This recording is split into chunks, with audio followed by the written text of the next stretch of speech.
Episode 49 of the Geek Week in Review. Let's see what's going to happen on this week on the show.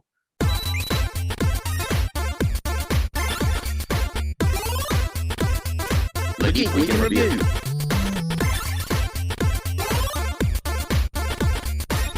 Hello and welcome back to the Geek Week in Review, episode 49, with me, Jacob's Toys, of course, the wonderful one and only SuperSorrell, and we got RyanSpeaksGeek. Episode 49. If you are watching on YouTube, then you know the drill. Please do like, share, subscribe, and all of those things. And if you're listening on podcast, then again, please do share, download, and keep replaying and all that kind of stuff. We do appreciate you guys on the podcast. So keep those listens up. Is that the right word? Yeah, let's go for that. That works. Up. Let's go for that one. If you are on Instagram or Facebook, you can, of course, follow the Geek Week in Review over on there. And do check the description below for the gents' details and give them a follow if you don't already do so. Whoo! That intro gets longer every week, I swear. You know what? It's the same stuff, though. I need to pre-record it. Can we get like Microsoft Sound, dude? Does that still exist? Episode 49 now. 49, we are creeping towards that. So what month is our 1 year going to be in then? Is that going to be August, isn't it? Oh, it's 3 weeks away. 3 weeks away. 50, 51, 52. So yeah, 3 weeks away. So we've got two more shows and then the big year one. And we got a lot planned for the year. And we got a few special guests, etc., etc. Speaking of special guests, I think we should bring out this week's special guest. Good idea. Before we do so though, we're obviously going to talk Marvel. We're going to talk Star Wars. We're going to talk action figures. We're going to talk trailers, and we're going to talk movies. Can I just say, maybe we should talk all things geek in the week, and then review it, and then maybe call it the Geek Week in Review. Terrible name. Let's think of something else. That's just back to the drawing board. To the drawing board. But yes, without further. Go. Sorry. Before we bring them out. We're really building it up now. But what were we going to say? I was going to say we need one of those pre-recorded intros, a bit like Wayne's World. We need that voiceover that goes like, "Party on, Wayne. Party on, Garth." That's right, ladies and gentlemen. We're on the Geek Week in Review with SuperSorrell, Jacob's Toys, and RyanSpeaksGeek. Over to you. Yeah. Tell you what, as part of the 1 year pledge, I think we'll pre-record an intro so that we can just bust that out and jump straight into the show. But yeah. So without further ado, let's bring out this week's guest. He is a returning guest, so somebody that we have had on a previous show. We had a lot of fun with him, so we asked him to come back, and he, of course, said yes because he's a great guy. So without further ado, let's welcome back Paul, Power of X-Men. So welcoming back to the show, Paul from Power of X-Men podcast. How are you, Paul? I'm better now that I'm seeing all of you.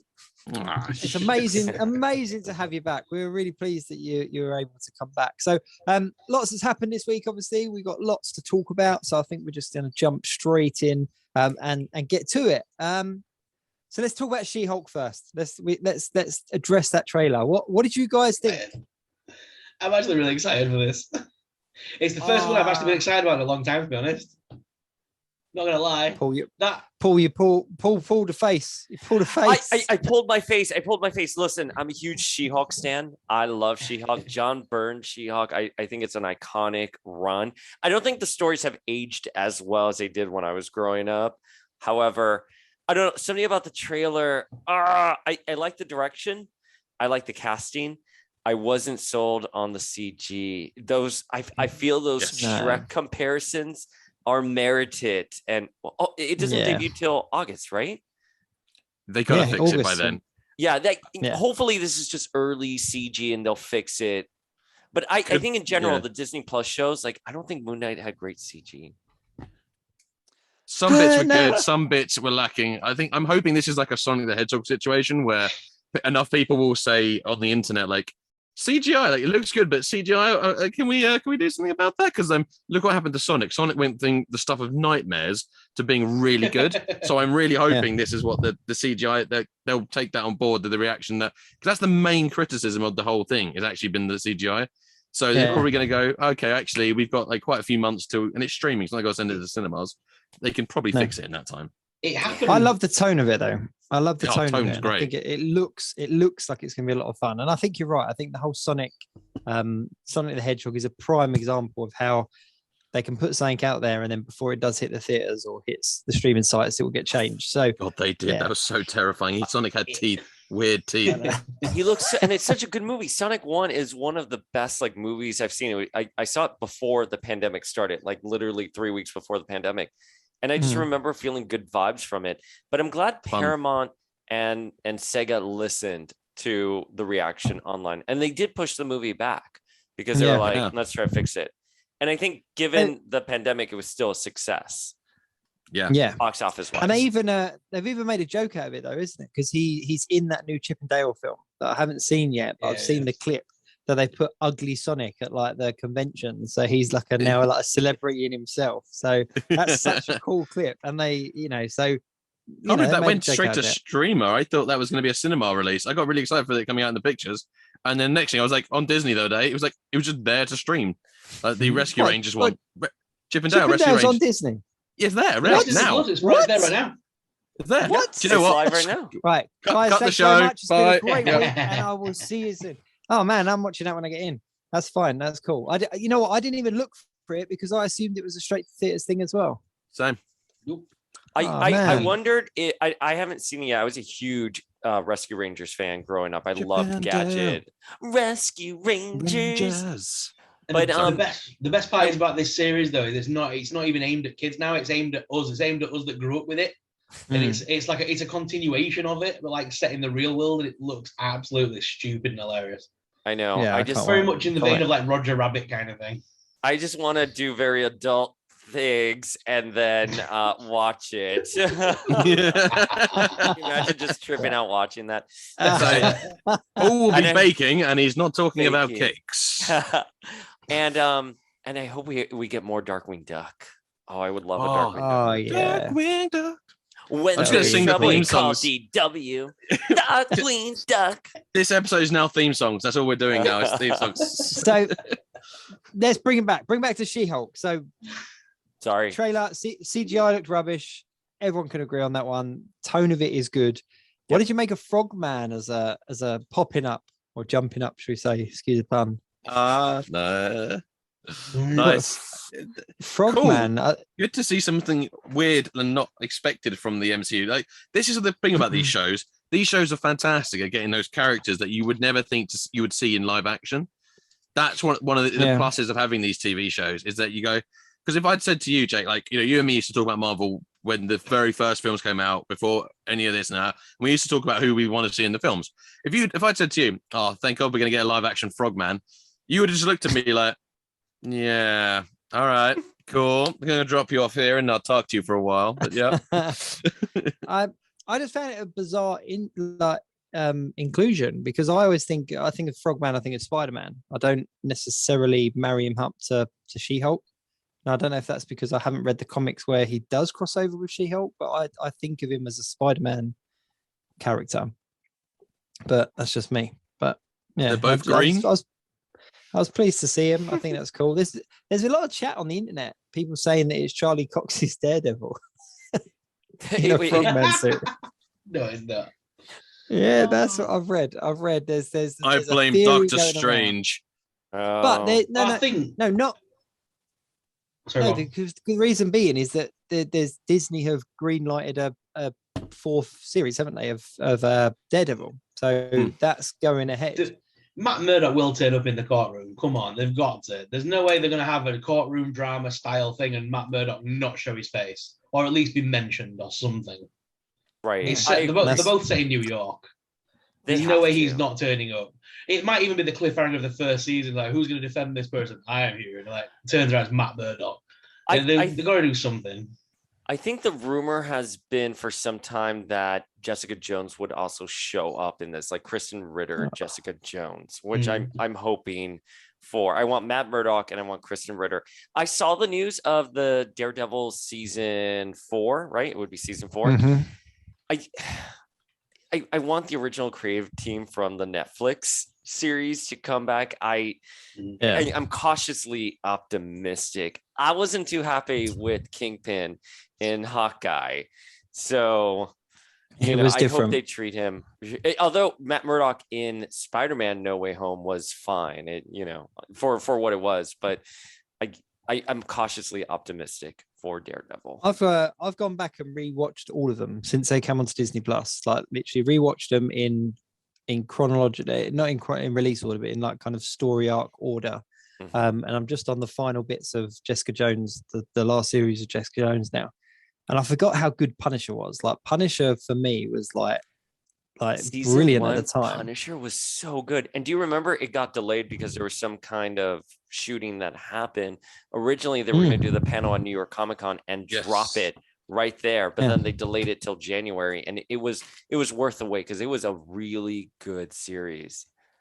And and the Daredevil stuff, the character arc in those 3 series of Daredevil was fantastic, and I hope that they do stay in line with that. I hope that it doesn't Disneyfy it too much and make it too soft around the edges, because it got dark and it got really gritty in that last series with like his mum and going back to the kind of the fighting raps and stuff. Like it was just that last scene with him and Kingpin where he's just beating like. Yeah. Do you think we're going to be able to get like that style on Disney Plus? Because, the big rumor right now is, of course, it's behind, an age restriction wall. So people are like, sigh of relief. But for Deadpool 2, they released a PG-13 Deadpool version. Once upon a time in Deadpool. And then, Multiverse of Madness was supposed to be rated R and scary. And I don't know. I don't know what everyone's feels were on Multiverse Madness, but I was not scared, nor did I think it was true horror. But a couple of definitely made me jump. There was parts that made me jump, but it wasn't Evil Dead. Let's be honest. It wasn't.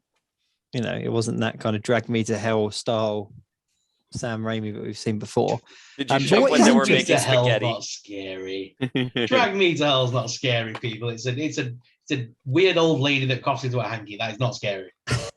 Well, I don't know what weird old ladies you've met. Sorry. Now we know who's blowing up your Tinder. Yeah.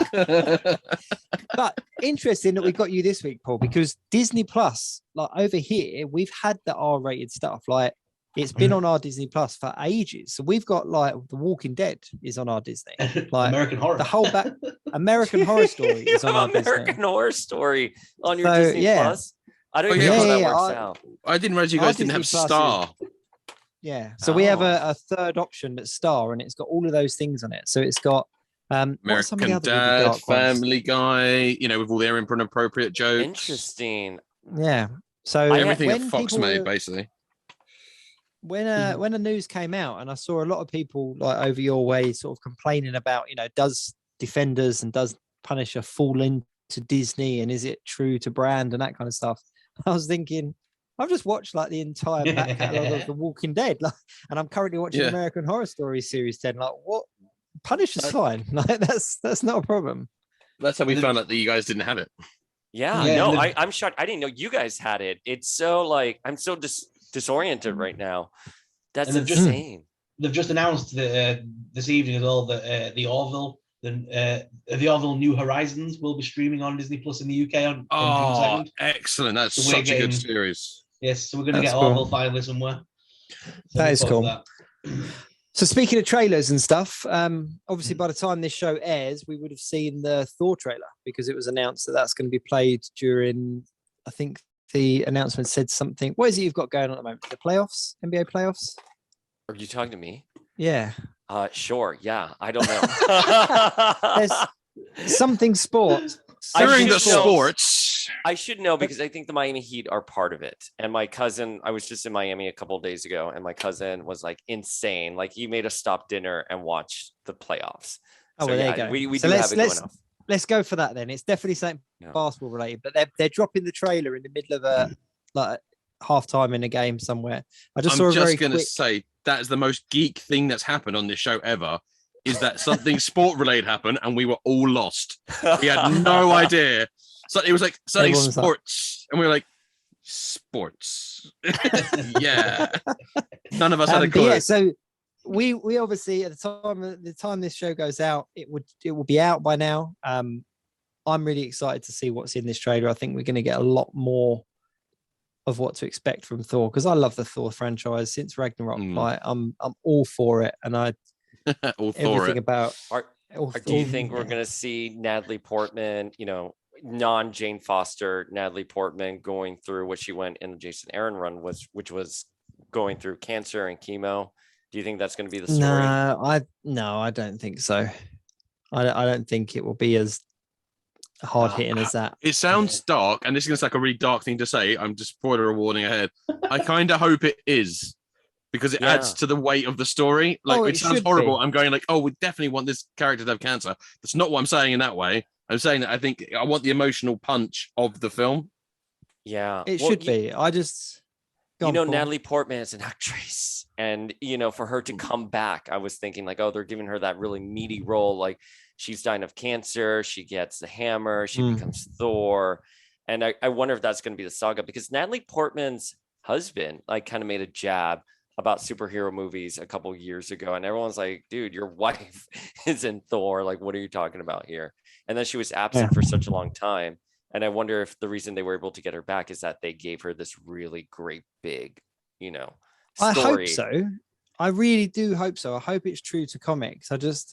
I'm basing my opinion solely on the fact that, they're about to release Miss Marvel, and they've changed her power set because of the continuity of what's going on in the stories. I'm just thinking, if you can take a but if you can take a character and kind of basically completely change it and still put it out as the same thing, then something like Jane Foster's story from the comic books, which as a reader it was kind of like, wow, this is deep, this is like gets you in. I think there'll be easier ways for them to create that story arc, if that makes sense. I think they'll go for a more cinematic kind of something's happened, she'll fall down a hole, and the only way that she can get out is by summoning the powers of Thor, I think. But I will chuck one little pebble into that pond, if I may. And that is the director. Think who's directing it. Oh, yes. So anything we think about, and if anyone's going to go against the grain of what Disney are saying and wanting, going, I don't want that, and just someone who's going to go, I'm going to do what I want, it's going to be Taika Waititi, let's be honest, because clearly it's a bit like with James Gunn, where they just go, DC just went, here's some money, come work for us, do what you want, and it's a huge success. And then Marvel were like, come back. It's a similar thing with Taika Waititi. I think you can just go, have this, and even if you're like, just make sure it's not too serious. Don't put anything about cancer in, please. He'll just go, okay, just take the money. I'll just make my film. You just release it. It's cool. Don't worry about it. No, I agree. One thing that I think we all should remember is we are in the middle of the whole multiverse of madness, other dimensions, other versions. What makes you think this version of this version of Jane Foster's Thor is even our, like, Jane Foster from our timeline? What if she's a Thor from a different universe? That's why she's Thor. We've not thought of that yet. What if she is the Thor in her universe? She picks up the hammer instead of Thor. So Odinson is in their universe, but not as Thor. That's really interesting. I like that theory. It's all there as well. This one's got blonde hair. Ours had brown hair. Come on, it's all. But that's a good point. That is a good point. Mephisto. Yeah. I don't know. Interesting. So what? Just quickly, while we've got you here, Paul, try to keep it brief. What did you think of Wanda's story arc in? There we go. Yeah. Can I put up the finger here? Am I okay? Can you censor it in post? We're not a family show. You know what? When I came out, there was one person I thought wouldn't like it, and I thought there's one person I don't think is going to enjoy that story arc, and you came to mind. So I came out of that theater, and I thought he would, but no, I just thought I bet he's not going to be happy with that. I love Wanda being a villain. I love that. I love the idea of the character. And I think it's a very human, very wonderful motive for her to want to break the multiverse to go for her kids. How about this? I'm going to sum up my feelings. You have the entire multiverse at your fingertips. Why are you going to steal the children from another Wanda after you know how painful it is for you? Why not go to a multiverse where you died and they don't have a mom and you can occupy that reality and that's it. Boom, done. Because she's not thinking straight, because her mind has been corrupted by the Darkhold. Therefore, she's not thinking rationally or clearly. But here's the thing that I hate about the Darkhold comment. If she was trying to unleash hell on Earth, I would be like, okay, yeah, there's a Darkhold. She's trying to summon Mephisto. Where the fuck is Mephisto? Sidebar after all this time. Like, Mephisto needs to come to the MCU already. It was Agatha all along. But like her motives were very human. They were very pure. I mean, she wanted her kids back. I mean, I don't know many people who wouldn't break the multiverse for their kids. And I don't know. I wish it would have been a bit more nefarious if it was a Darkhold, but I also don't like Raimi. I don't like him, his style of direction. I didn't like the original Spider-Man and I didn't like this, but I do acknowledge his contribution to the canon of theater. So, you know, who am I to rag on him, but it didn't set well with me. That's where I'll end that. That's fair enough. Can't please everyone.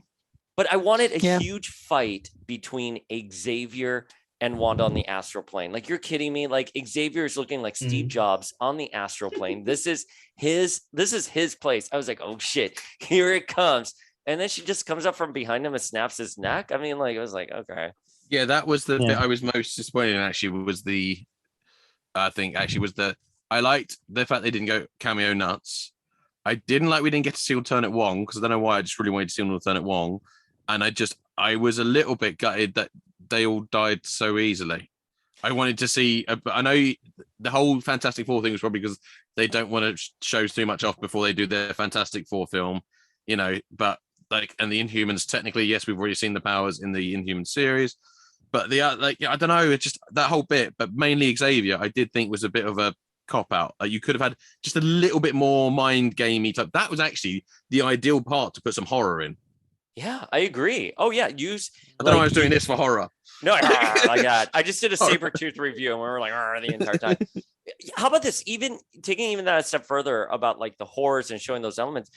When she kills Black Bolt, the most strongest Illuminati there, like Reed's instinct was to stretch at her and she turns him obviously in spaghetti. I was like, dude, run to your closet and get the ultimate nullifier or something. Like, if she took down Black Bolt, I'm sorry, John Krasinski, you don't stand a fucking chance there. So I still like Jake's theory that, you know, he watched it and then Jake was expecting him to come on screen on the thing going, that's just how you work in the office, I guess.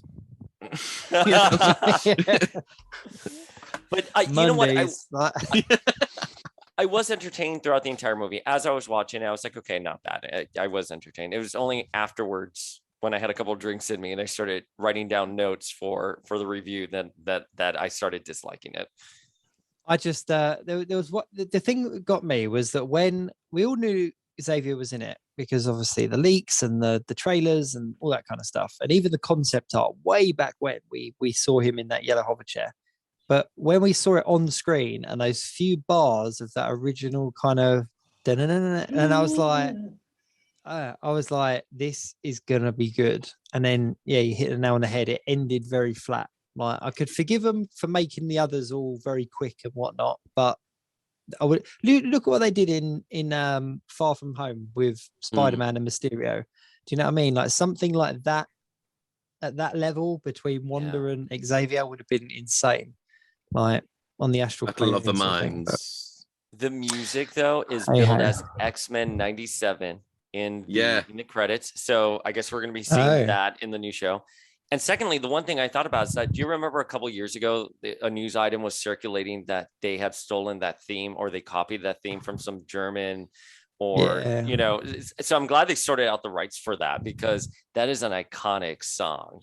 Can you imagine if they did the new X-Men animated without that series, like that theme? That's it. You couldn't. I mean, what would you do? What would you do? Oh, and I really did, even though I didn't like the CG, I really did, you know, I liked Moon Knight. You know, I think it had its ups and its downs, but I thought it was still well executed.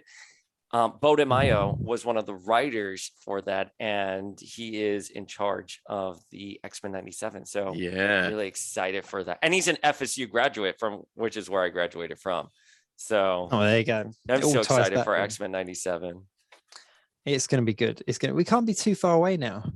I think Can't it's be that next, far away. not this year, but next year. So fall 2023. Okay, so it's still quite a way then for an Yeah. animated show. All right, so then that's about it for sort of TV and trailers, Marvel wise. There wasn't anything else. Well, you say about TV X-Men trailer-wise? 97, we could probably segue into the toy for 97 that was revealed for X-Men 97. So, see what I did there? I morphed it into a new subject. I'm so glad you changed the topic. I love the show. X-Men. Oh no, I'm no good. See, I try. X-Men, welcome to die. Just But like yeah, no, Morph's they- mantra. They really subtly just kind of dropped out of nowhere the Morph VHS box. I think we all knew it was coming. Let's be honest. You couldn't do an animated series line and not touch on the character that was solely created for the TV show. Do you know what I mean? And one of my favorites as a kid, absolutely loved Morph. And that was when I, especially like, let me tell you, voice space, like, Wolverine's like, he's the only one who could make me laugh. Like Wolverine caring about someone that wasn't Jean, which was always a bit creepy in that show. Okay, move on. But like with Morph, like it was just, it's the creepy laugh as well. The it was that was incredible. like oh, that's Do it my again. Do it again. Hey Wolverine. It's just that kind of I do voices, that's my thing. So but yeah, Morph was always one of my favorites, and it's one of those things I never thought you'd get a toy of Morph. I'm actually tempted to pick him up. I don't collect that series, but I'm tempted just to pick up a Morph just because then I have a Morph figure. I hope the think cell that- shading isn't. I'm sorry to interrupt you. I hope the cell No, that's shading what I was isn't gonna too say. rough, so we can have him blend in with the other legends. Sorry. Yeah. No, I was going to say exactly the same. So I've only got two in hand. I've got Wolverine and I've got Jubilee. Storm is due on my doorstep any day now. I've had the shipping notice, so she is there. I love the way that Storm looks. I love the way that Wolverine looks, but Jubilee, the cell shading is so subtle that it doesn't really stand out. You can put her on the shelf with others, and it doesn't stand out as a cell shaded one.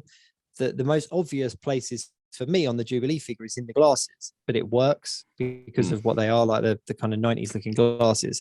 And I'm really hoping that with Morph, I mean, I've got the line, so I don't mind if he's really heavily cell shaded because he'll fit in with those.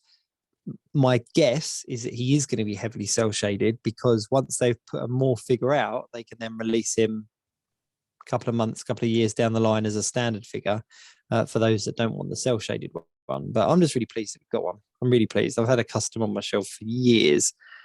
I'm just really pleased that we're getting an official one. To be fair, you could actually just get a double of a figure and go, yeah, that's Morph. Very much. I wonder what alternate heads he's going to come with, right? Because that was the big thing with the original Toy Biz 5-inch figure. And then with Mystique, we got a half morphed Rogue head and a Lilandra head. I wonder if they're going to give us like a character we haven't seen yet.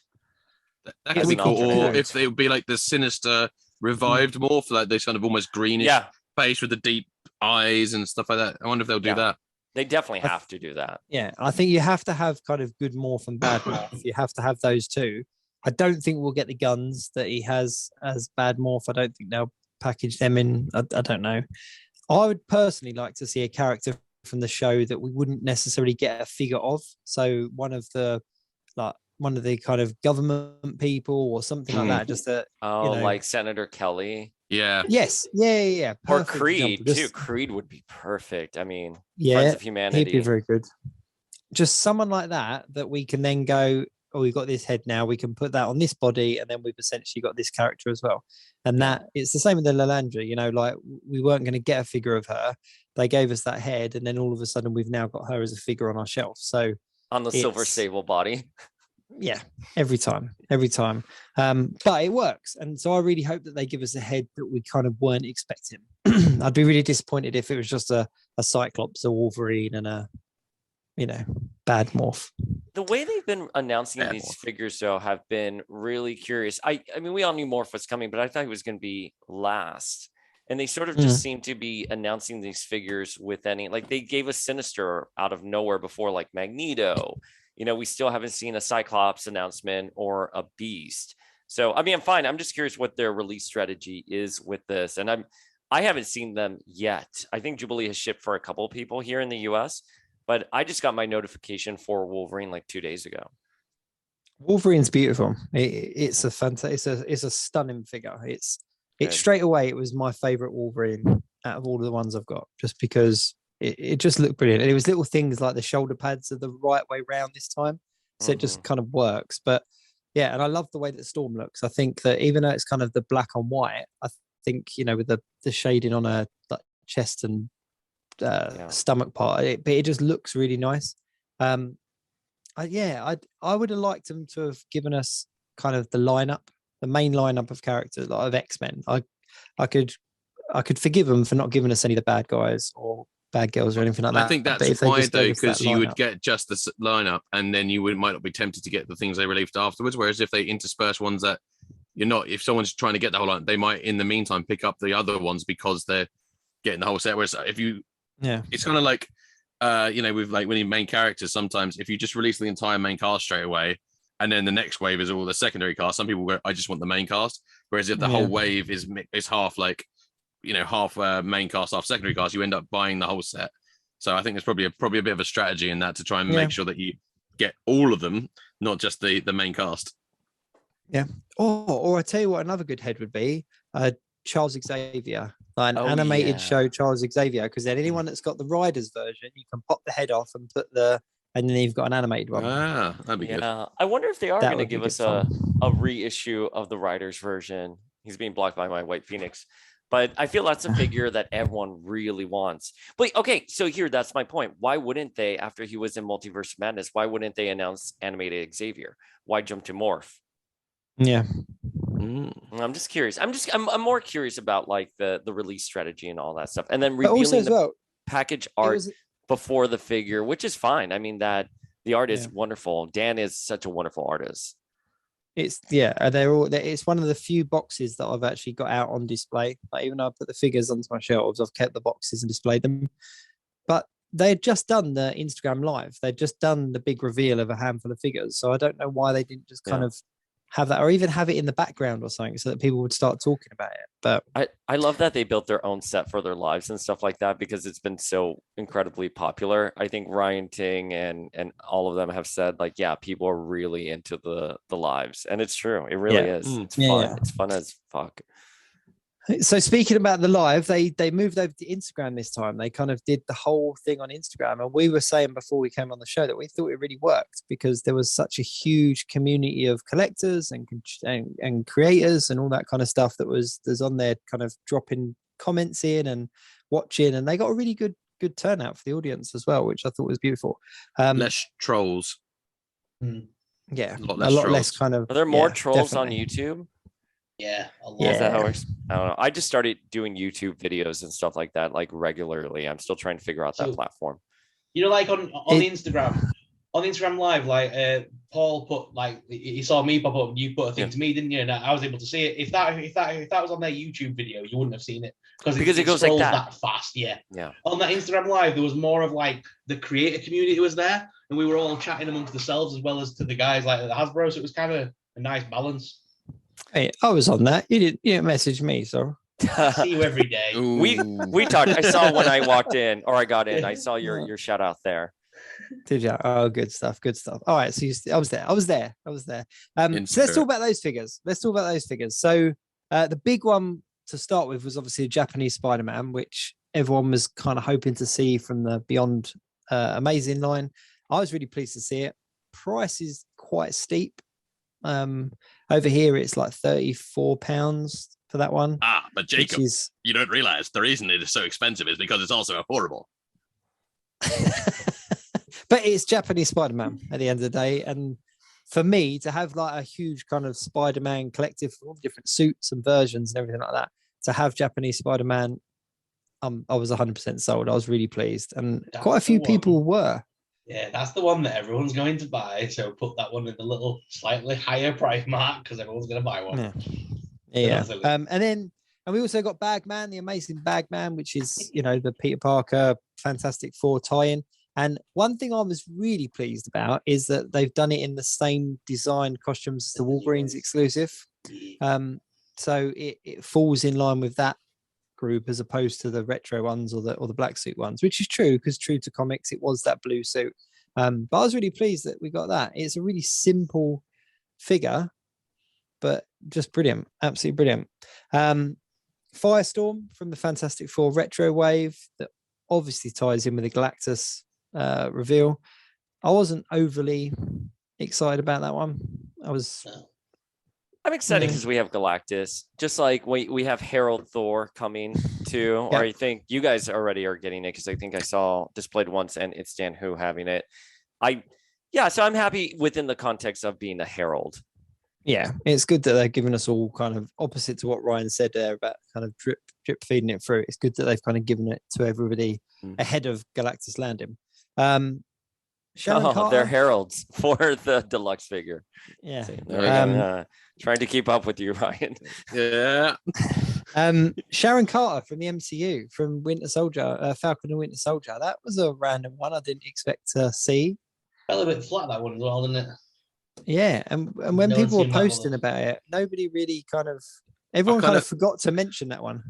I kind of feel like it was like meant to be on another wave, and then when they were shipping stuff out, someone in the factory found a box of them. We're like, "Shit, did we announce these?" No.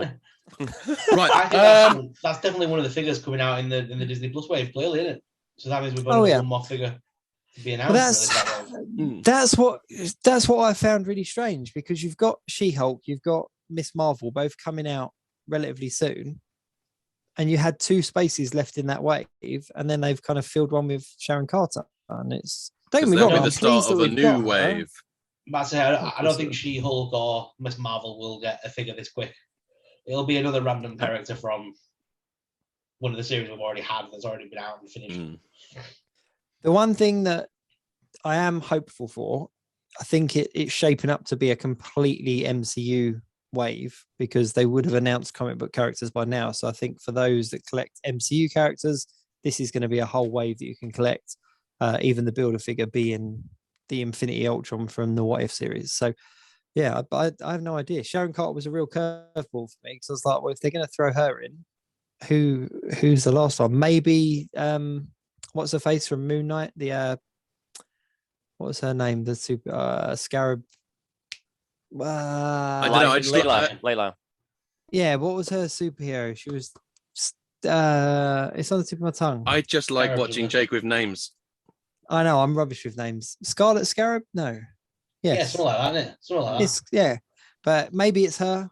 Maybe her kind of superhero. Where you go, or it'll just be a massive hippopotamus. Like that's cool. I'm down with that. I was thinking that's got to be a Build-A-Figure soon. I wonder whether they'd give us the what's she called from the Kate Bishop thing. Hawkeye? The Hawkeye series? I make spaghetti, Kate Bishop, with a really bad accent. Oh, Yelena. Oh, yes. Yelena.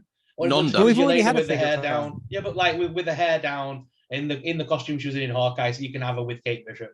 It would make everybody on the internet love that stupid scene with them two having a girls' night. Yeah.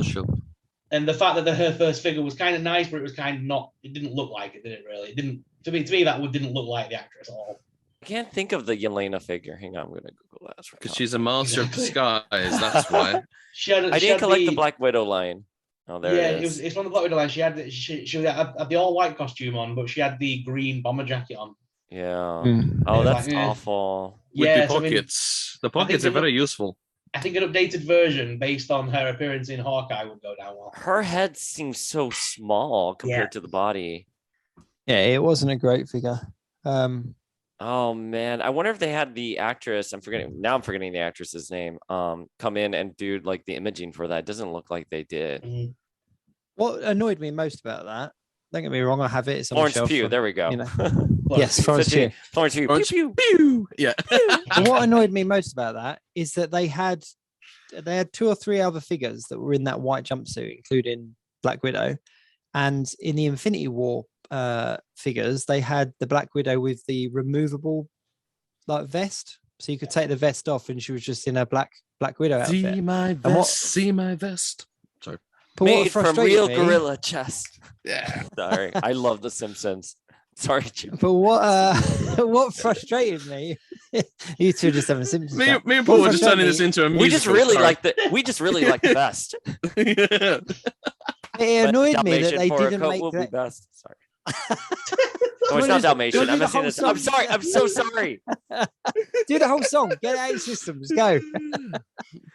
No, but why make it removable on one figure and then release the figure that has it and then make it molded onto it? It just really frustrated me. And they It's could an have odd easily choice. just retooled one of the white suits, retooled the removable vest, and given us a much better figure. So moving on to, let's keep it 6-inch. You had the Pulse exclusive, stroke convention exclusive Mojo World box set. Can I ask Big the fan. panel? Can I ask the panel Yeah. a question about that? May I approach the bench? That's what. I love that. Oh, where's mine? Mine's somewhere. Oh no, mine's up. I can't reach it. It's there. So Mine's at Sam TV. Hitmaker at Toy Biz, when I was working at Marvel, dropped this off at my desk. And I was so happy when I saw him. I've never thought we needed this updated, but I'm very happy with the new one. What's with the little Wolverine? That's the bit I want to ask. That's what Baby I want to ask the Wolverine panel. or ex-baby Wolverine. It's so out of. I thought it was going to be like. Hang on. I thought it was going to be in the same scale as like Franklin Richards. Do you remember that Franklin Richards Nice. ML that we got? I thought it was going to be a little bit more in scale with like that. With when you have a figure, right? But he looks odd. Like he does not look like this. So is Baby Wolverine a character in the comics or like what? What is Yeah. Baby No. Wolverine? Ex-babies. Mojo, Mojo does the ex-babies. yeah. That sounded so And weird as a sentence. So his whole, as you can probably tell from the packaging and stuff, his whole thing is like a TV show, like in game shows and stuff like My that. And there's this Mojo whole- knowledge is purely from the world. animated series, as is most of my X-Men knowledge, to be fair. Yeah. So he think like for controls- entertainment issues. I'm sorry to cut you off. This No, creates go for little it. ex-babies. Yeah. So like Muppet Babies, but X-Men. Wow, I Yes, never yeah. put that together until now. Yes, exactly like Muppet Babies. Make our dreams come true. Sorry. If we don't do a musical special, then I'm just saying I'm We're quitting. just gonna do our own spin-off here. Sorry. Yeah. Jacob is just gonna mute us. Jacob's like, we're Yeah. done. Yeah. No, I'm liking it. I'm liking the musical accompaniment.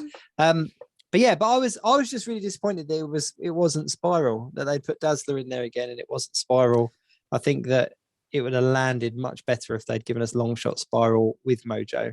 Because Agreed. if they put all three in one box, that's helping you too much, and they like to drip feed you over a long period of time to feed your Yeah, addiction. but So they do. But then look at things like the Alpha Flight box set. Do you know what I mean? They basically they'd already given us Guardian and Sasquatch, and then in the box they gave everyone else.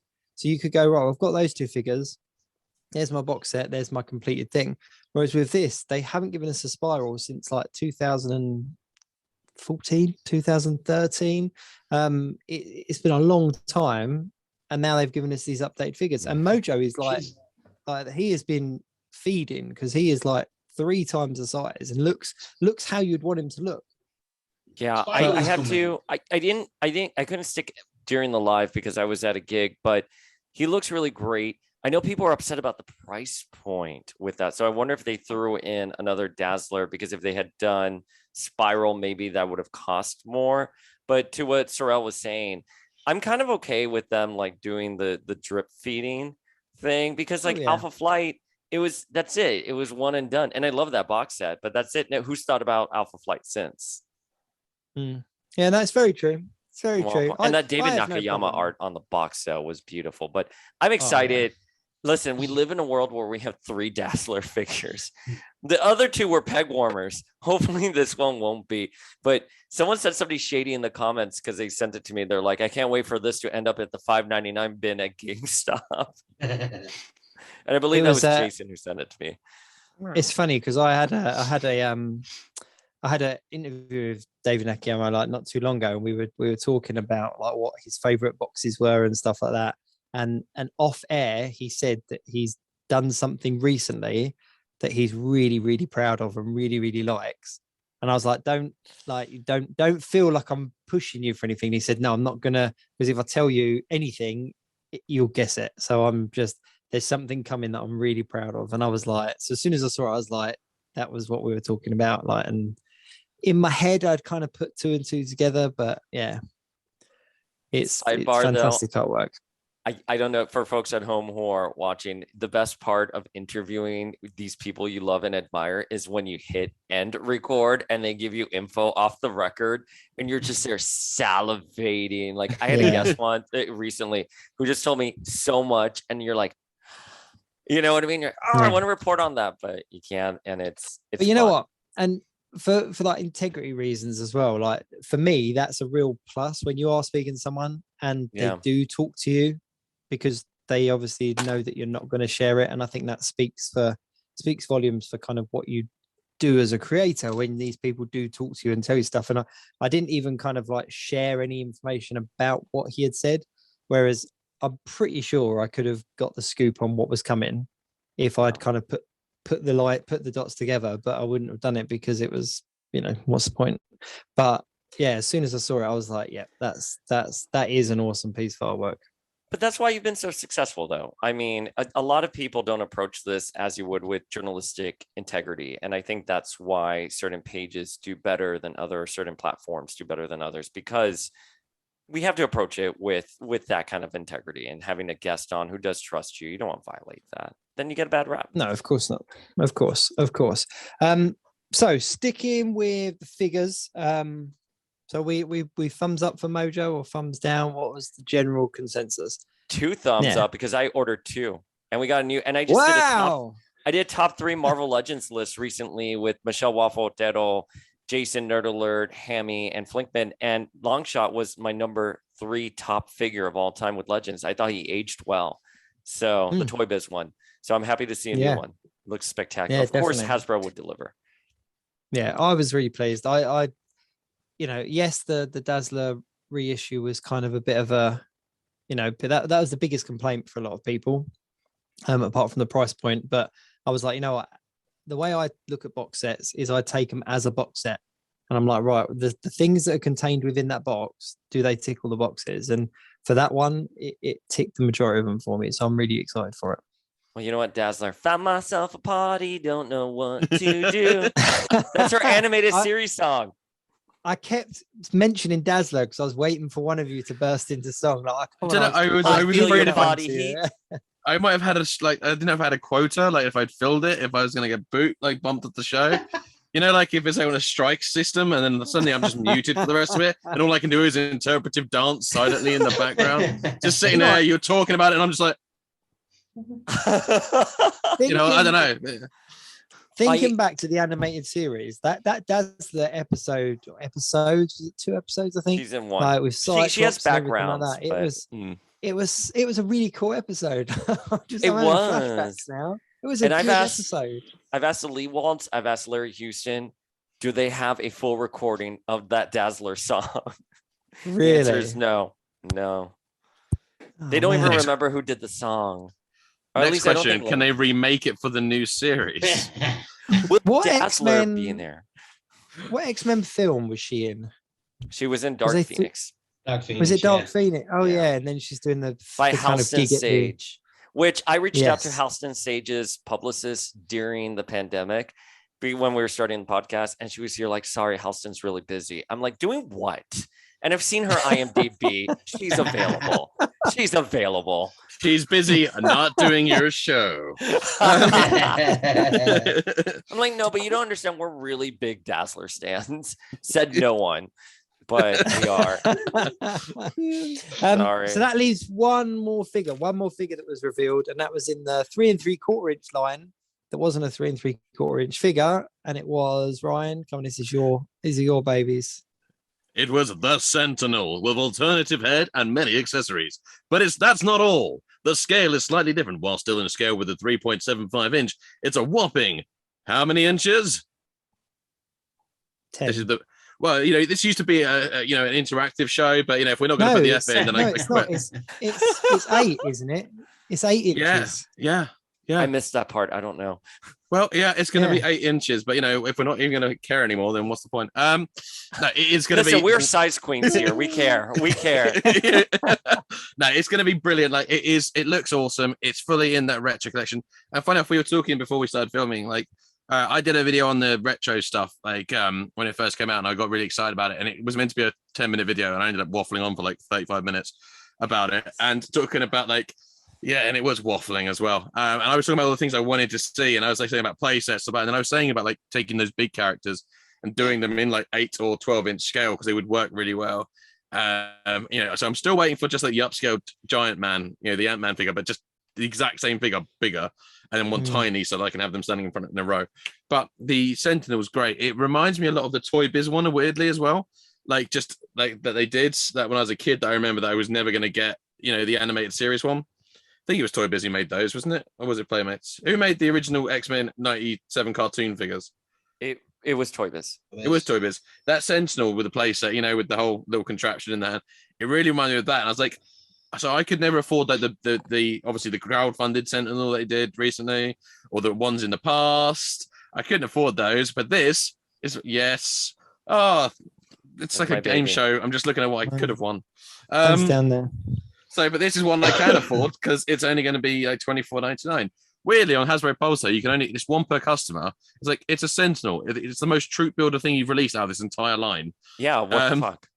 Yeah, you've got to have a minimum of 3. Like they show up in 3s. Like it's well, plus also it comes with alternate heads. So I'm going to want one displayed with the damaged head next to Wolverine, and I'm going to want one with the actual head, and it's like different hands attachments. It's got one with a with the wire coming out, and then you got one with like the blast, and I just I want them all.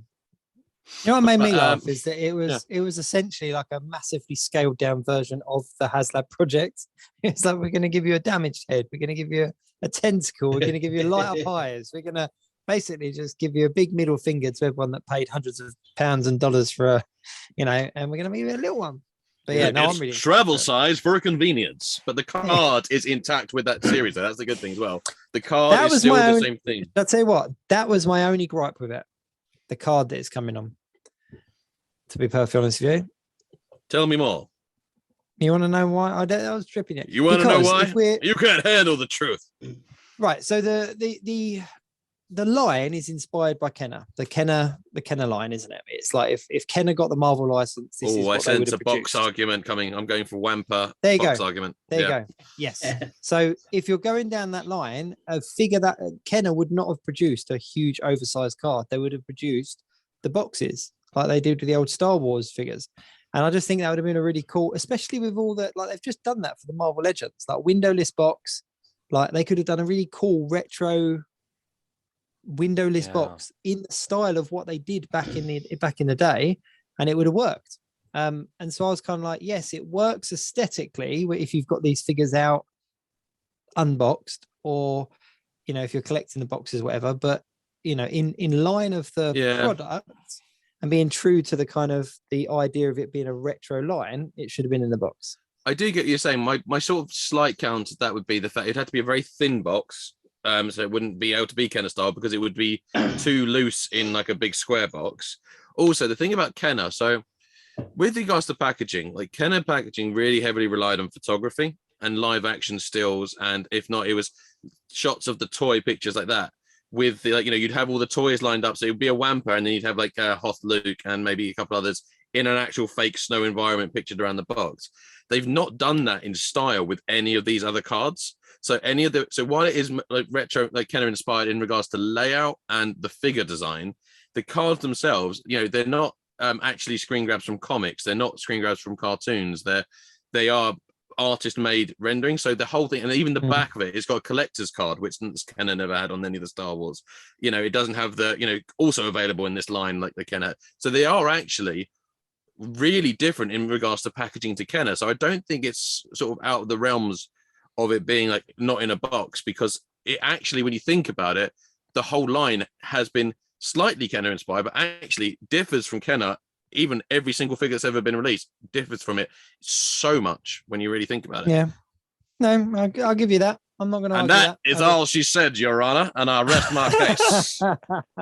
But no, I do agree with you there. I just think that even talk about the But a box would have been cool. Element though.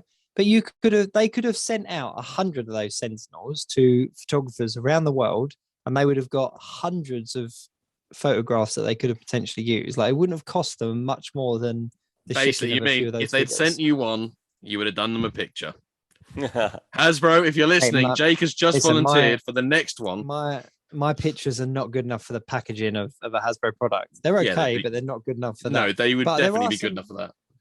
No, you don't need to bring my ego. There are some figure photographers out there that are next level with what they do, and yeah, they could have got action pictures with the Sentinel and all the figures and stuff like that. So they could have kind of made it more in line. I don't know. An oversized card for me was just kind of that's cool, but it doesn't. I don't ever remember having an oversized card as a kid. I have though officially bored Ash into quitting. So like I have bored him to quitting. He's here like I'm gone. Goodbye. Yeah, he's actually just gone. I don't care if you're Kenner card comparisons. It was the first one in the line where I was because with these Kenner figures for me. And I've picked them all up because I'm like, there's something really nostalgic about it. Like it takes me right back to having those figures or figures similar as a kid. And this is the first one where I was like, I want it, but nothing about it screams that nostalgia the way that the others did because of that oversight. I never had a huge card. Like I never got a figure that, as a 10-year-old or whatever, literally would have been like this big. Do you know what I mean? That didn't happen. But hey ho, doesn't matter. It's not a big deal. When you're sitting there and you got him in hand with your figures, then it will make a big difference. I'm just showing off my custom. I'm just showing casually showing. Oh yeah, well I'm proud of it. It's Molotov cocktail pen. You got a Silver Surfer. Now I've got a really Silver Surfer.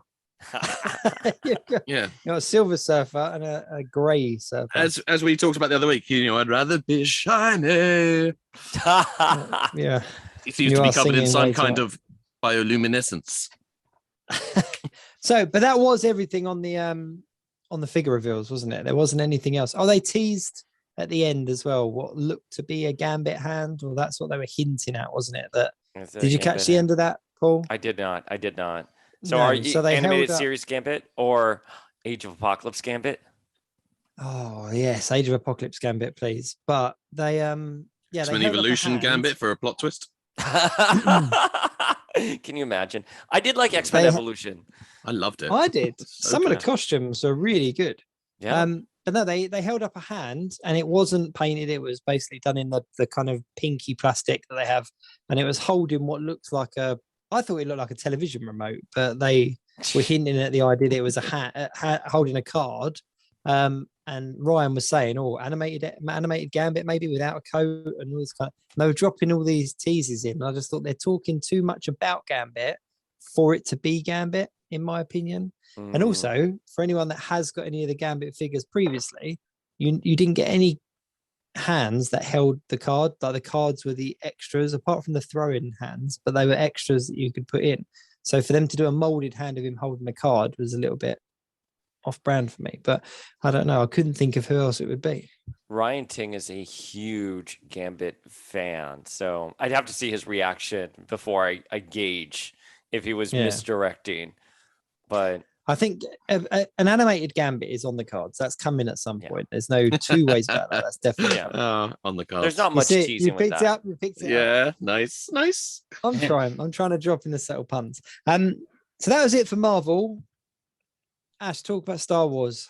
I would just say, speaking of Mr. Ting, he's literally just put a thing online like a couple of seconds ago about Mighty Morphin Power Rangers again. So he's back on the Power Rangers bandwagon again.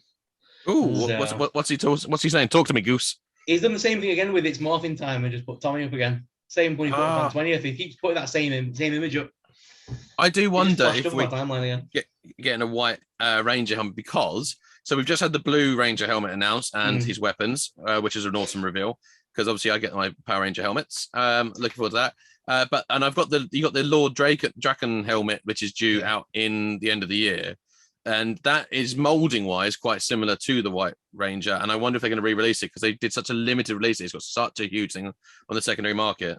I wonder. Or Green Ranger, maybe. I was wondering when's that new project that Jason David Frank's attached to coming out? When is that? The Black Ranger or something? Oh, the Legend of the White Dragon. That's the one. Could Hasbro already have the rights to make the figure? I don't think so because it was a crowdfunded project, and as part of one of the tiers, you got a helmet. You got one of the helmets, so they made a load of these extra production helmets, and Not a they helmet, were but a one of the figure. rewards. I'm thinking like a figure.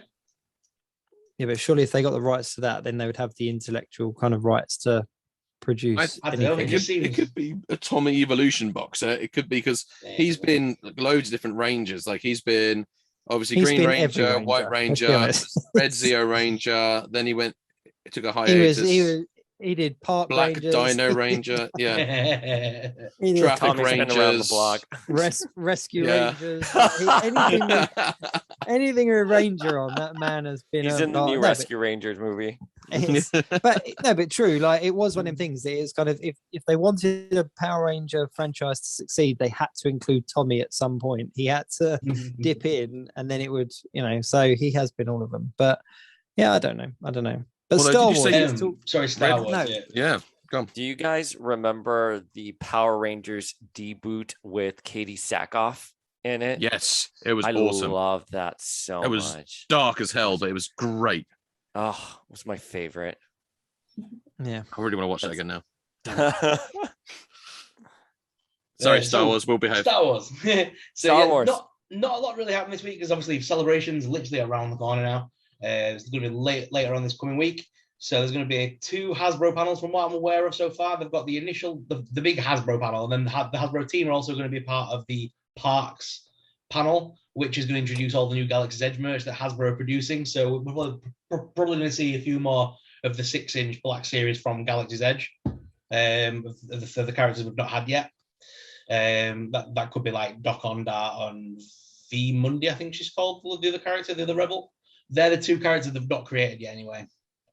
But stuff that did come out, we had some leaked TVC stuff, literally leaked as well. Yeah. Somebody sent a picture to, I always say his name wrong, Mike TV or something, usual Mike TV. Yeah. And his follower basically sent him a picture of the back of the Boba Fett Morak box, and it had all the Kenobi figures on it.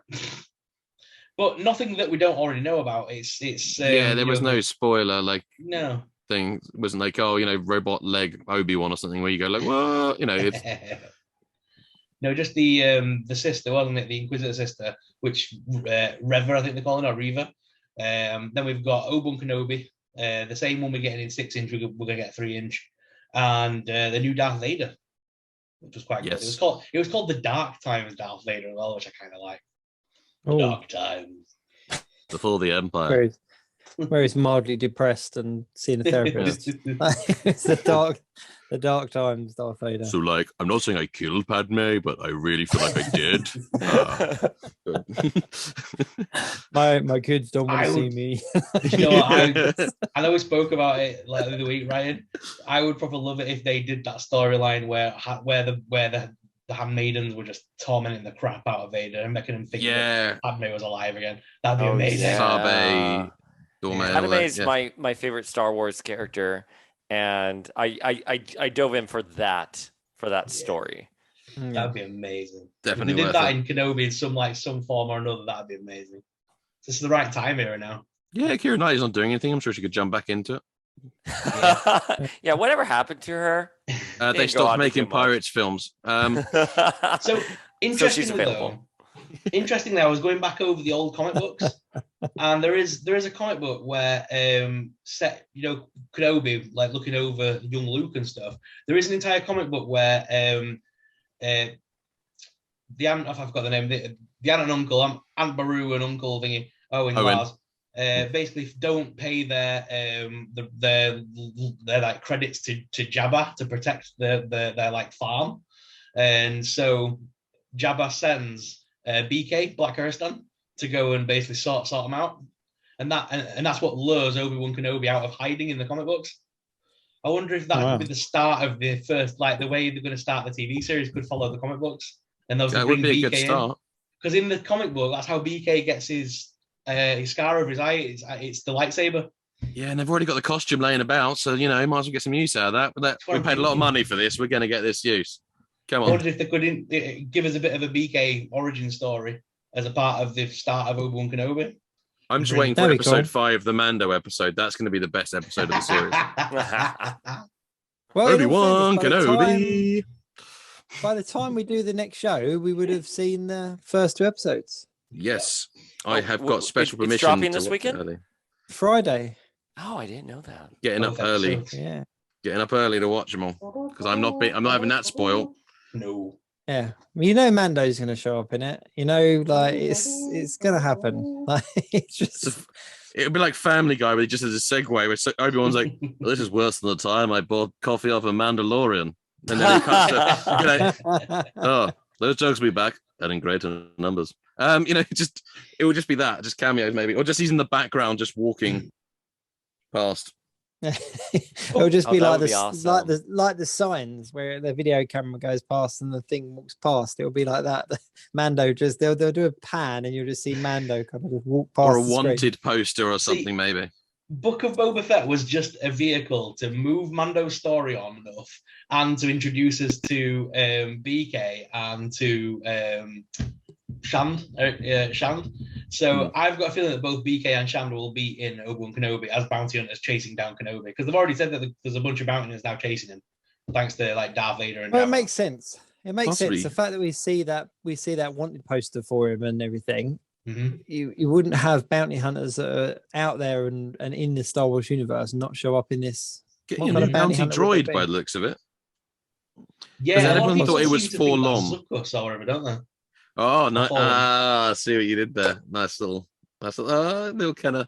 Because that was the whole Kenna mix up was years ago with the Forlom and Ken Zucker's packages. They got them the wrong way around and no one knew what the characters' names were because it's not like you go on the internet and check. Yeah, a lot of people thought it was Forlom, but actually, when I looked at the trailer, I didn't think it looked anything like Forlom. Mm-hmm. And then there is a call sheet, I think, or something like that, where it's now the name is like just another series of like, it's like B724Q Batman symbol. I don't know, but like it's something random like that. It's nothing to do with Forlom at all. So it's just another bounty hunter droid. Voiced by which British comedian? This will be Chris O'Dowd because they've already had Matt Berry, Richard Ayoade. I mean, if it's Richard Ayoade going, they thought I was dead. I'm not. I'm trapped like a moth in a bath. I've come back from the dead. Jen, I'm back from holiday. This is just the episode where Ryan sings and does the voices. I'm here for it. I'm here for the spin-off. Yeah, definitely. There is a spin-off. Wait to see my Mando episode. For me, recently, it was the fact that they asked Richard, they asked Ayoade, they said to him, did they have to do much to your voice to change? And he went, listen to my voice. Did they really need to change a thing? I thought it was the best thing ever. This is literally my life.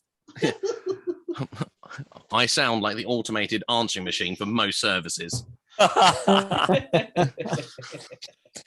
was that about it for the week? It wasn't like it felt like there was a lot, but yeah, there's not a lot else going on. Obviously, we've got literally Kenobi around the corner and the celebration, so they'll hold all major stuff for that, surely. Yeah. I think that we're at celebration. I think we've got a couple of weeks of lots dropping across a number of different properties. The Boys season 3. Can't wait for that. Oh, that I still haven't seen season 1. It's really bad. I'm so far behind. I really enjoy the series. Isn't it Stranger Things this Friday as well? Oh, you're right. Yes, it is. Coming about. Oh, I'm doing no work on Friday. It's a binge day, that isn't it? I'm just eating pizza and staying in all weekend. That's it. That's yes. When does The Boys come out? When do The Boys come out? Let's see. And it's a holiday weekend for us. Hey, Jake, you ready? Yeah. Ash, you ready? We're out. Let's do it. It's June 3rd. June 3rd for The Boys. Okay, so we got a little while. I love The Boys. I've just got to watch 2 whole seasons. I love The Boys. Yeah, I can't say this without. I'm talking about a TV show, but I do love The Boys. Let's hear it for the boys. I really love The Boys. Like it's a good show. Like, and then I was sold when they had Carl Urban in it. I just love Carl Urban. Yeah, and they've got what's his name, Jensen Ackles. Yeah, he's coming in as from Supernatural. What's his name? Yeah, I was just in Austin, and I went to his brewery outside of the city, hoping to see him there, and I got stranded there because no Ubers would go pick you up that late at night, and I was like, "Motherfucker, I'm stuck at his brewery with no way back to Austin." That's how you get arrested for stalking. That's how you get arrested for stalking. The first 5 seasons of Supernatural, I think, are wonderful television. It's a wonderful beginning, middle, and end story. Yeah, I got told that it was always meant to be those seasons, and I got funny if we were having a conversation with some friends on Saturday, and they said watch things, but don't watch the last 30 seconds of the final episode of season 5, and you'll be fine. You'll have a really lovely, complete, amazing time. It'll be incredible, and you won't have to know that there's something setting up something else, and you could just pretend it didn't happen. I was like, I agree, 100%. Do it like that, and it's fun. It really is a fun show. Oh, it's fantastic. It's like, it was mind blowing at the time as well. Like, just so different, and yeah, absolutely loved it. But it did get a bit. Ash, have you seen Peacemaker yet? I still have not seen Peacemaker. How have you not seen Peacemaker? It's so good. You've got to see Peacemaker. Do you really want to? Do you really want to? I listened to that song. That's my new workout song. Yeah, that whole playlist on Spotify is amazing. It's a great cover of Pumped Up Kicks on there, and it's just like I listen to it all the time. So James Gunn is doing Guardians 3 and the special, and then he's just going to DC. That's it. I think that's Peacemaker's already been greenlit for like the future, and he only wrote that in lockdown because he was bored and never thought they'd actually agree to make it. And they were like, "Yeah, make it," and like a whole Peacemaker series. So basically, if lockdown didn't happen, we wouldn't have got Peacemaker. Oh well, thank God we did, because that's probably one of my favorites. Yeah, what's interesting as well about him with Marvel, because Dave Bautista announced, didn't he, that like Drax is done after this, that the Drax character is no more. We're not going to see him again. So it'd be interesting to see whether James Gunn is going to kind of conclude the stories of these characters, because he obviously holds them quite dear and he's good friends with the cast and that kind of stuff. So I wonder whether the Christmas special and the or the holiday special and part 3 are going to kind of conclude these stories. They all say this until the mouse writes them a fact check. Yeah. To be honest. I mean, like, what was the movie Dave Bautista did with the little girl? Like, what, My Spy? Like, I'm sorry, Dave Bautista. You know, we love you as Drax. Just stay, just please. Yeah. It's been like Vin Diesel as the pacifier. You know, there's just. I mean, it was still a movie about family, but you know, it's you know, I actually reckon it will be it for him, because I think they're gonna. We've spoken about this before about the Guardians of the Galaxy characters. They're going to start retiring a lot of that group, and they'll bring a new group of Guardians of the Galaxy. It's such a huge roster. They'll start retiring some of them. But also, my theory is that, you know, like you said, Jake, you know, he'll do the holiday special and Guardians 3. James Gunn will be like, that was fun, Marvel. And then he'll go to DC, where he has absolute free control to do gore humor that's you can't do on a Marvel film. You know, he had a free reign with the Suicide Squad, and you can tell, and Peacemaker, you could tell that's just someone, again, it's just gone James Gunn, do some James Gunnery, and he did it, and it was amazing. And so I think that's what's going to happen. And then I think Bautista will then move to DC with James Gunn in future Suicide Squad films or other spin-offs and things and stuff like that. Is my theory. Please don't cast him as Bane. Please don't cast him as Bane. Please don't cast him as Bane. Back to you guys in the studio. No, that's a great theory. Yes, please. To piggyback off of what Ash was saying, do not cast him as Bane. No, I can't imagine anyone to play Bane. I mean, we had such a comic book accurate version of him before that why would they touch me? I'm only joking. You're the redemption. You're talking about the one in Batman and Robin. That one, right? Yeah. That's the comic book accurate version. I am. I actually completely forgot that Tom Hardy played him until you did the voice. So I was like, oh, yes. Yeah, that's Bane as well, wasn't Your it? punishment must be more severe than that.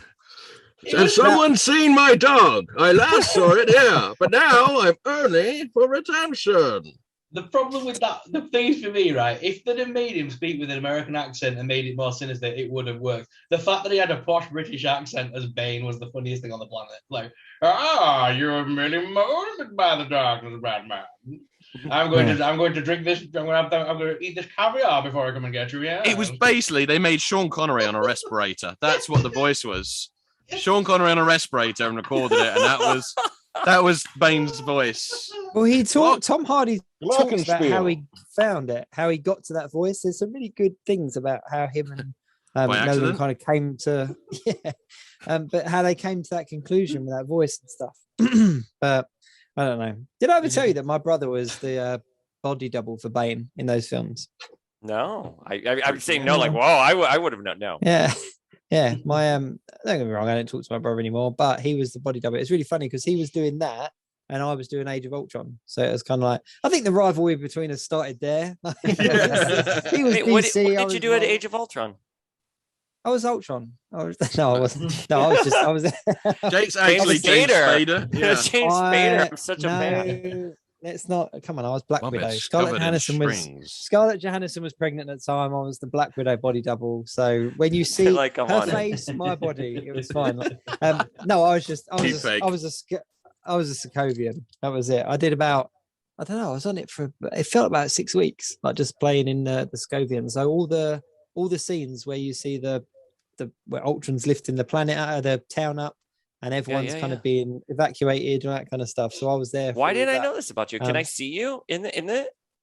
No, I've watched it a million times and tried to pick myself out. The one thing that does really frustrate me is that there was a scene that we recorded, and there was a very, because there was quite a lot of us as kind of extras and stuff. There was, I don't know, maybe 50, 60 of us there.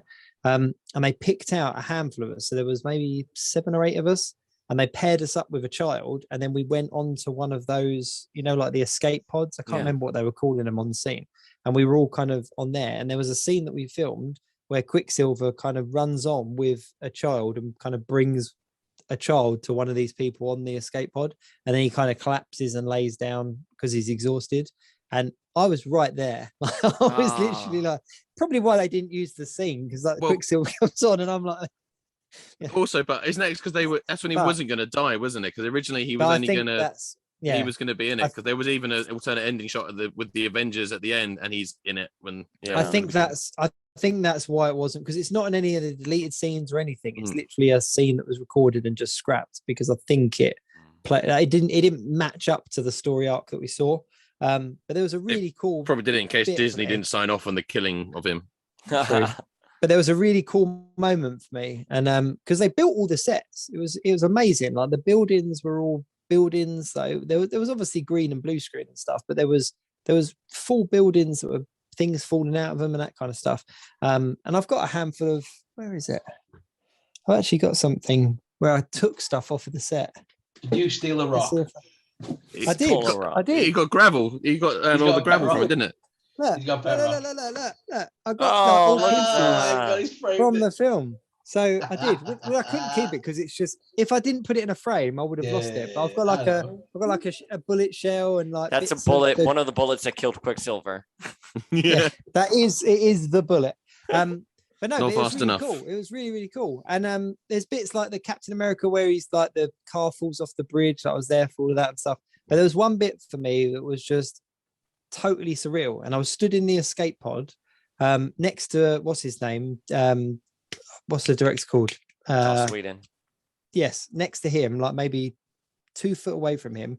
And next to him, out of sort of camera view, is Captain America's shield and Mjolnir just kind of next to him. And I was like, this is fucking cool. It was just, like, this is it. I've made it. Like, but yeah, I was doing a load of extra work at the time, and I got a call sheet for a film called After Party, and I was like, I know what this is. I know my Marvel. Like, yes, sign me up. So yeah, my actual title was Dirty Sokovian. Not because I was not because I was a pervert or anything. Like, I no, because you're covered in the destruction. Yeah. Because I was, I love it. It was that. great. It was so much fun to be a part of. It was one of them things that I was like, you know what? As extras, you get paid quite a lot of money depending on shoot times and stuff like that. But I would have done it for free just for the experience. Being a fan, I was like, I would have done that for free because it was something else completely.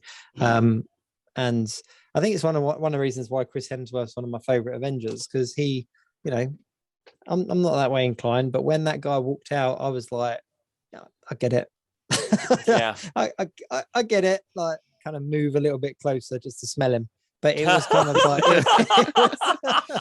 but no, I just remember him coming out and he just seemed like 8 foot tall and this like kind of lush, long blonde hair. And I was just like, was there a light that came out of nowhere?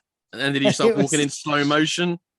One of them weird songs started playing in the back of my mind. Yeah. Like, that's right, girl. Sitting there looking at Chris Hemsworth, walking slowly towards you. Jake's questioning all his life choices. Dirty Sokovian and the man with the golden hair. That was exactly what played in my mind. No, but they were all really nice. You're incredible. They were Why all was it, really, Ryan, when really you- nice. Why was it, Ryan, that when you were doing that, then I could hear that music like Do. But Coming I up will on that say, channel you don't want your as, parents to know you're watching. as actors and performers and stuff, they were all phenomenal. Like there was no kind of like big fanboy moments or anything, but they were all super polite, super friendly, and the interaction that you did have with them was just, I think it's one of the reasons why I love the MCU so much, because those that I did kind of interact with were just really nice people. And despite, regardless of the fact of what we were doing, they were just really cool. They were just really cool people. My favorite moment was still Jeremy Renner going past us on a golf cart. Where's like a handful of us walk into the set and he goes past us on a golf cart and just kind of does this. And I was like, you bastard, you're on a golf cart. We got to walk over there, mate. But yeah, it was good. But yeah, so that's my little claim to fame. I went to the Hawkeye premiere back in November, and you had to check in your phone, everything. And I was like, man, I wanted a selfie with Renner. And afterwards, as we were leaving, he was going out through the back, and he stopped and he said hello to all of us, and he like shook my hand. He's a nice guy. Like you genuinely, he's a cool guy. Good vibes. You can just tell as well from like the skits that he does on like Jimmy Kimmel and stuff like that about Hawkeye and like I'm as super as they are. He's just a cool guy. Like there's the other one as well where they do it and he goes, right, well that's me done. I'm out of arrows. How many did you bring? Like 11. That's why he's my favorite. That is why he's my favorite. But I think that is about everything this week, isn't it? There's not a huge amount more. I think that's it. No. All right, cool. Well, we'll round up now. We'll get a quick sign off now, because we're slowly creeping towards that 1 year show, which is quite cool. Paul, thank you very much for joining us once again. It's always a pleasure to have you on.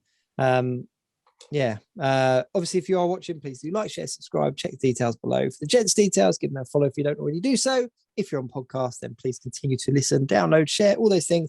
We do appreciate you. So until next week, keep it geek.